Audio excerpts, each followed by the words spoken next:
Hey Chattanooga, this is Greg. For a lot of you, I'm sure I'm a new face. For some of you, maybe you do remember me. It's been about 15 years since I was back there in Chattanooga and had a time that totally changed my life. And Jared reached out to me and just asked if I would share a little bit of my story and how I came to find Jesus and what the center down in Chattanooga means to me. The timing of it is really interesting, and I'll get into that towards the end. But I thought I'd just kind of fill you in on who I am and my story. The reason I had the connection was I was roommates with Jared in college, and I've experienced a lot of things with Jared. I'm sure some of you haven't. Probably some of you should, I hope, never experience with Jared. Some terrifying things, some funny things, some scary things, but we made it through. And he was a great person and one of the best people that I've ever met in my life. But before I ever met him, if we go back, I grew up going to church. My parents were pastors in the church. But for me, when I was younger, going to church was just something that I kind of did on Sundays just because mom and dad said I had to. I don't know if I had the choice that I would really want to go. There wasn't a whole lot that appealed to me. I would rather probably just play sports or hang out with my friends growing up. So I had family members that it was very important to, and I understood that. But for me, I never really found that peace that really drug me into finding Jesus and really knowing that he was real. I knew who Jesus was. I knew who God was. Read the Bible, did all the good things that church kids were supposed to do, but I never really felt Jesus in my heart. My family grew up kind of going to some of the church camps, and that was very important to them. To me, I never really fully had the connection to it. I chose to do other things, like go to other camps, do other things. To me, it just wasn't that important. And one thing with that is, for me, I always had success growing up in a lot of things, whether it was school, sports, finding friends, fitting in, and all that, which looked good on the outside. On the inside, I've always struggled with my confidence and being confident in myself and being able to fit in many situations. So my parents kind of reached out and asked me to start going to some church camps, and I did, and I had a decent time, and they asked if I would want to bring a friend. And that was a little scary to me, especially as someone that struggles with confidence. I was a little bit worried that the kids would make fun of me, be like the kid that wants to go to a church camp instead of hanging out, playing sports and everything. So it took a while. It took a while for me to be comfortable to reach out to friends that I was close with, and I thought they would make fun of me for bringing them to a church camp. So I eventually got around to doing it. Brought two friends, and actually had a really good time where we kind of felt the spirit a little bit at church camp. I was pretty happy. I felt like I was finally being a minister, reaching out, doing things that Jesus would want me to do. It felt like my friends had a great time. They transformed a little bit in ways I didn't think they would. And we had a really good week. They came, I think, 2 years to do 2 different camps. And to me, my heart was full. I felt like I was doing things that God wanted me to do, and I was happy. For the first time, I felt confident in myself and God. So fast forward a little bit, and that friend that I invited had gotten to a rough patch. Our friendship kind of waned a little bit through some things, and I got a call one day, and he had tried to kill himself. Tried to swallow a whole bunch of pills, and they found him, and luckily they were able to save him. But it hit me hard. And I'm sure a lot of you have had these experiences, whether maybe it was an attempt or somebody that had died or anything like that. And I felt somewhat like a failure as a friend, reaching out to him, that I should have been there more, that this was a guy that I had really reached out to as one of my first people that I had kind of invited to Jesus, and this is kind of how it ended up. And it really shook me up. I wasn't sure that I could ever kind of get back into those roles. I stopped going to any church camps, period, and for years. I just had no confidence in it. I had lacked confidence in myself. I didn't know who I was. And in those moments, when I was feeling pretty good, I felt like I was fulfilled with God, and it felt good in my heart. After that kind of happened, I needed to fill that somehow. I didn't know how. And as you grow up, I'm sure many of you high schoolers or young adults, you try to fill it however you can. whether that's partying or drinking or hanging out with the wrong crowd, so on and so forth. I think once we start to stray away from God, we tend to, it's easy to fall into those other things. It's easy to maybe give in to the streets a little bit, or do things that God wouldn't want you to do. And at a time when I was struggling with confidence around high school, college, I didn't know who I was. I was just doing whatever I could to fit in, what I thought that everybody else would want me to do, because that's all I knew at that time, and I didn't have enough confidence in myself. So as I go to college, I didn't know what I should be. I didn't know, should I keep playing sports? Should I just be a typical college kid that drinks beer and just has fun and doesn't care? Should I try to keep Jesus in my heart? I didn't know. I was 18, 19 years old and trying to make these big decisions, and I wasn't strong enough in myself.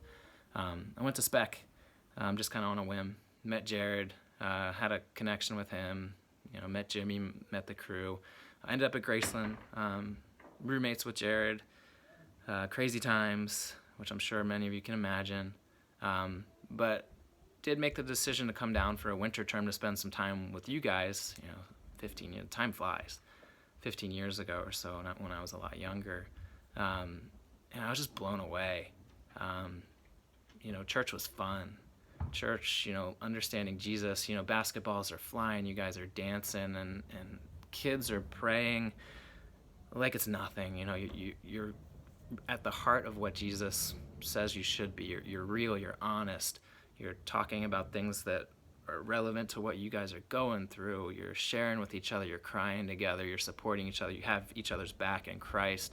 And I just remembered, almost being jealous that all of you were so confident in yourself to invite each other. You understood what Jesus was doing for you, that you invited your own family members, you invited your neighbors, you were having the victory in your invitation to just bring everyone to the center. And for me, that was so powerful, that all of you had tasted Jesus and just really wanted to bring others to him, that for the first time church made sense to me, and I was kind of able to just let go and just realize that I can be confident in Jesus.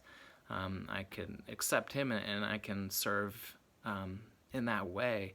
To me, the Chattanooga community of Christ changed my life, and you guys have always been a source for me when times get hard. I think life happens, things happen, and you're always, when you stray away from God, you kind of need to come back and realize the times when you were strongest in God and what filled you there. For me, you guys have always been a source for me when times get dark, and things do sometimes, that I always come back and think, when I was there, when I was with you guys, when I was just learning from all of you and being with Jared, with Jimmy, just being in your neighborhoods, I finally felt on fire with God, and things just really were good for me at the time. Life happens. I wish I could spend more time down there with you guys. I went on to more school. That's just kind of what I did. Started my career, got married. Everything was going great. I'm a physical therapist.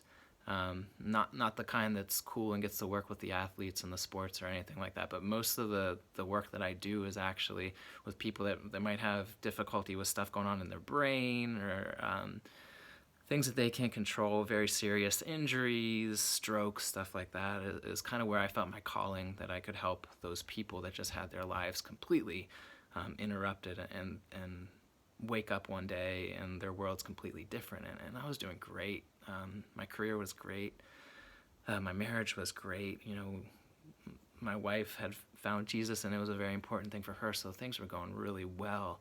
And a couple years into my career, my wife and I were doing really well, and my father-in-law, my wife's dad, came down to visit a few times. And we started to notice some things that when I work in my job, you start to notice something serious is going on. I think maybe something's going on in your brain. My wife's panicking. Naturally, she didn't want anything bad to happen to her dad. We were living way far away from home at the time. We were out in New Mexico, so we couldn't just kind of get home and see what was going on. And I remember him coming one weekend, and we just kind of realized something was bad was going on. We found out he had a brain tumor, and my wife was just, she was flattened. It was easy to go to a dark place at that point. Lots of tears, lots of scared feelings. And it's hard to find recenter with God when that's going on. You get angry with God. You wonder why this has to happen to us. Why would we lose someone to cancer, to a tumor? Yeah.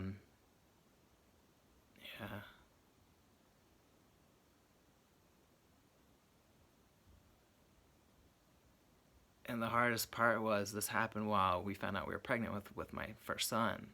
So my wife had to not only figure out quickly, how to carry a child, but she had to deal with her dad, who we found out was going to die within a year.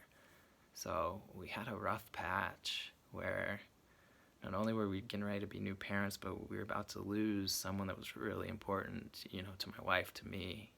And it was hard, and it's easy to fall away from some of those things. It's easy to give into depression. It's easy to give into anxiety when you start to get into those dark places.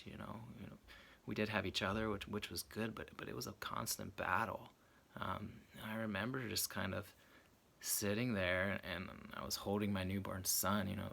Praise God, he gave us the opportunity for my father-in-law to meet our firstborn son. It was the last time he had his eyes open. He met my son, and then within a week he was dead.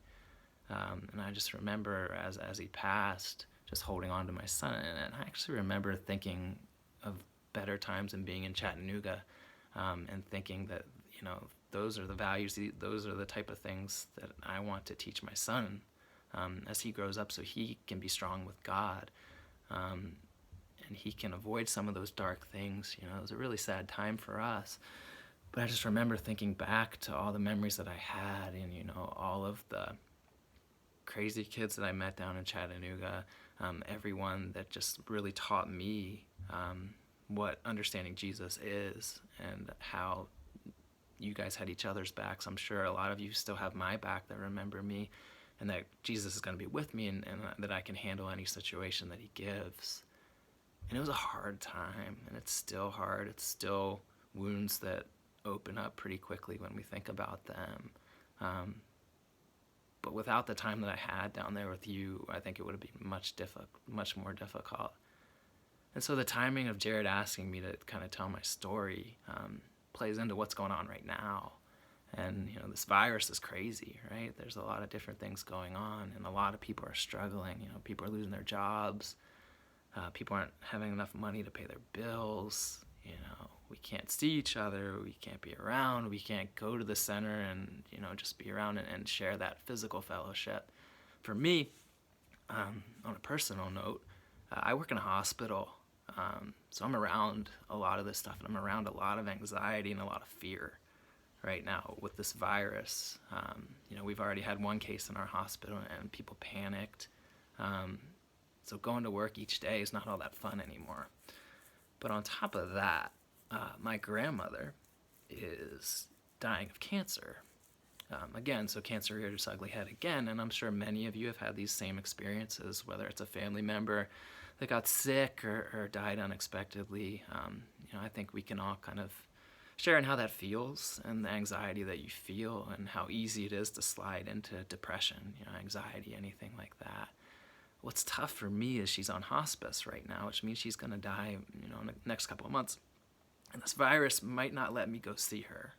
And I have a lot of strong feelings about that. And scared feelings, it's not great. She was the individual in our family that's kind of been the leader, our spiritual leader. She's always the one that prays for us. She was the one that told me to go down to Chattanooga. She helped me pay to come down to Chattanooga, encouraged me to keep going, always wanted to hear testimonies or hear stories of what was going on. It was something that we were able to bond over, because I had just such a great experience down here that she always wanted to know, because that was important to her, was that her family understood Jesus. And she still, even to this day, asks me about Chattanooga.